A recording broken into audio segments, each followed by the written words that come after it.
Hello and welcome back to this channel. So today we are going to talk about how to raise an emotionally intelligent child. When you want your child to be emotionally stable, then you have to lay a strong foundation. The foundation that you lay for your child determines whether the adulthood will be shaky, whether the adulthood will be strong. So it matters. As we can see, all the issues concerning the children, concerning the adult, very important to provide your child a loving, caring, nurturing, and nourishing experiences, relationships.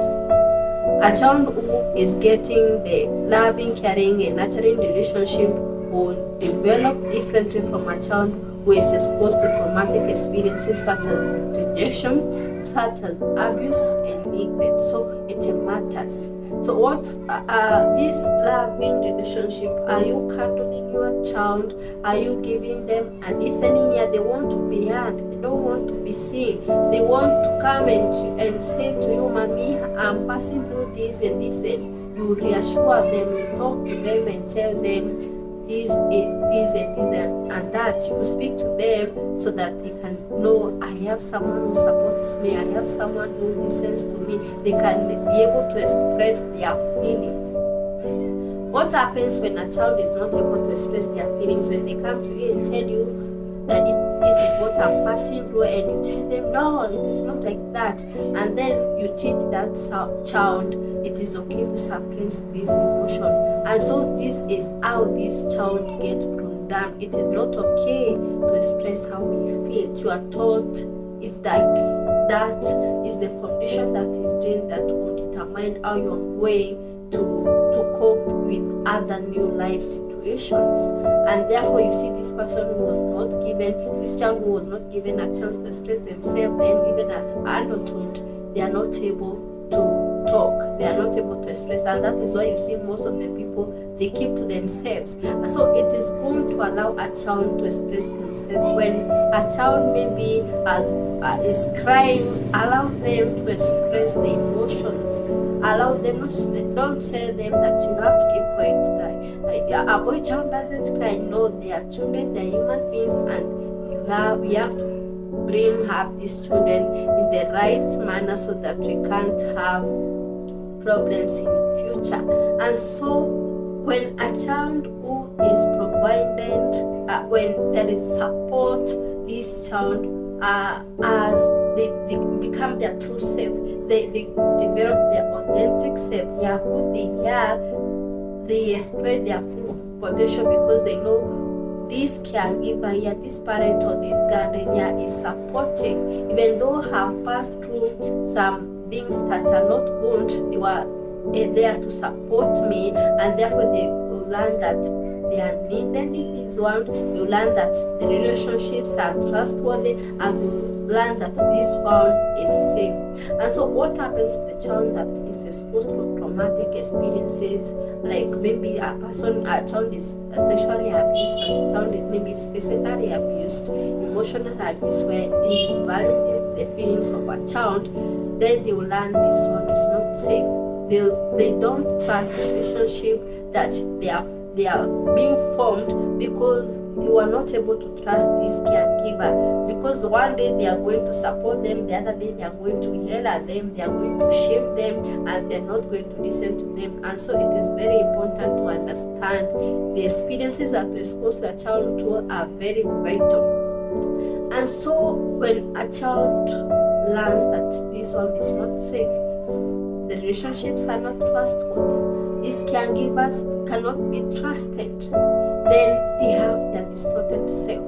Maybe when a child comes to you and draws something, and they come, they are happy and tells you, Mommy, this is what I've drawn, and you tell them, no, what is that you have drawn? Then they will learn to suppress their true self. They will learn to suppress who they truly are, so that they can fit what you as a caregiver you want them to do. And so they have the distorted self that is not true, that they are going to feel that they are not worthy, they are going to feel that they are not capable, they are going to feel that they are not loved enough, they are not enough, they are not safe, they don't belong.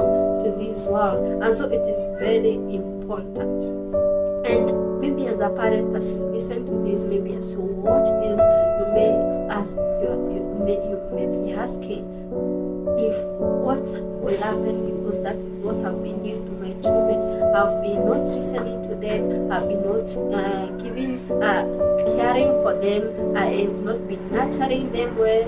So what can we do? And so the first thing that I'll say that the way a parent is parenting, they parent at their best way. And so maybe you'll be watching this and say, this is what I passed through with my parents, now I want to blame them because of that is what they caused me to go through. I usually say that you can't blame someone. When you blame someone, it's like you're giving them power to be in charge of you. And so when you arrive at this point that you know this is what has happened to me, you choose to show up for you, you choose to address this unmet needs, address the void and the emptiness that comes when a child is not fully provided nourishing relationships. And so it is good as a parent to reparent yourself. It is good to address, and there are professionals in this field that are going to help you address these traumas, address these unresolved issues, that emptiness. Because I usually say no matter the external means that you use to escape the reality, there is that void, there is that emptiness that comes when these needs are not met in childhood. You want maybe to be in a relationship so that you can feel needed. Maybe you want to cling to that marriage so because you fear to be abandoned. Now ask yourself, why do you fear to be abandoned? Who abandoned you in the childhood? Revisit your early life so that you can be able to understand what is influencing you, what is impacting you, so that you can be able to heal, so that you can be able to understand how to be a conscious parent. You need to bring up a child not the way you are brought up, not the caning, not the yelling, not the shaming, because the more you yell, the more you cane, you are going to put more damage to that child. And that's how they are going to bring up their children, and it becomes generational. And you wonder what is happening to our society. It begins in the foundation. And so I usually say the experiences that you provide to your child are very, very vital. And so it is good to understand this. And someone may ask me that I provide everything, there is nothing that these children miss. Now why is my child turning this way? I've been providing the school fees, I've paid all the bills, everything that they want I've done. What else do they want? I usually say that providing the bills, providing all the necessities is not enough. It is, are you available? Are you available to nurture them? Are you available to emotionally? Can you listen to them? Can you spend time with them? Can you have this moment where you show up? Have you ever hugged even your child? Have you ever cuddled even your child and saying positive things, positive affirmation to this child will also enhance how they are going to turn out emotionally. And so it is good to provide all these things in a positive way, because that is how a child becomes emotionally stable and they are able to handle things in an emotionally healthy way. So you're wondering, how can you undo what you have done? How can you undo the damage that you have done? And I've seen that I also help people to address this unsolved trauma. You want people to reclaim their authentic self, their true self, so that they can gain their personal power back, so that they can be able to exploit their full potential. Keep following me, keep subscribing and share, so that you can many people can get this awareness and to understand what is required. Because I usually say, to have a sane society, it begins by understanding that we need to make our mental health a priority, and this making our mental health a priority, then we need to be cautious. We need to bring up our children in a conscious way, in a right manner, that is supposed to be with loving, caring and nurturing relationship.